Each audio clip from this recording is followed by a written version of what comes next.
The largest gap between successful and unsuccessful people in life is the thinking gap. This is not about being smart. It's not about IQ. This is about how you think and how I think. Successful people think differently than unsuccessful people. Wise thinking leads to right living, stupid thinking leads to wrong living. If you want to have a fulfilled life, you have to fill your mind correctly. Right now you need to focus on today.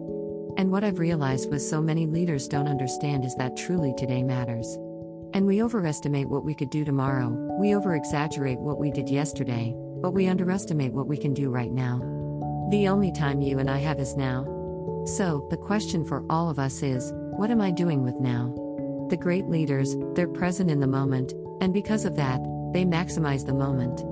So, if you're tempted to take that faraway glance, get right back to the present moment, because today you're preparing to make tomorrow a success. John Maxwell.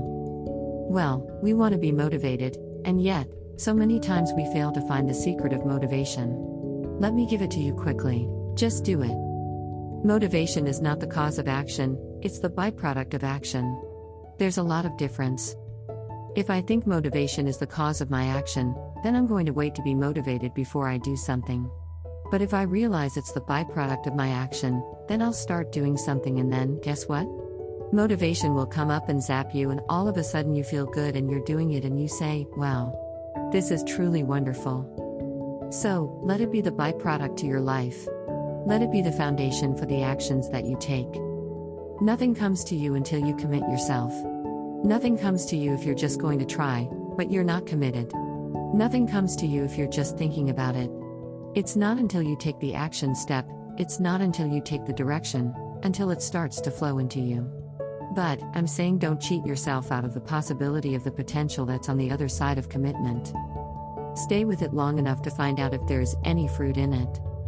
You can do goal setting with a pencil, but you have to do goal getting with your legs. You got to take action, and it's the action that separates us. The greatest gap in this world is the gap between knowing and doing. Knowing is goal setting.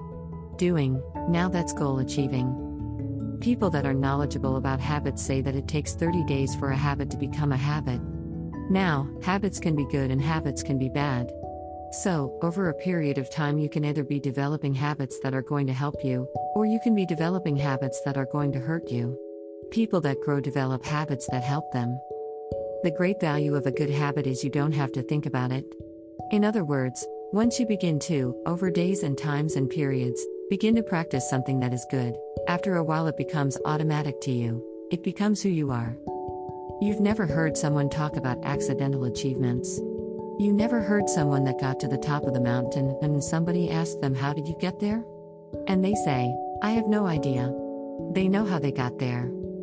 What I want you to understand is that inspiration does a lot better when it's coupled with perspiration. There are a whole lot of people, they want to be inspired in great things, but they don't want to do the hard work to achieve those great things. Don't wait to get inspired before you do the work.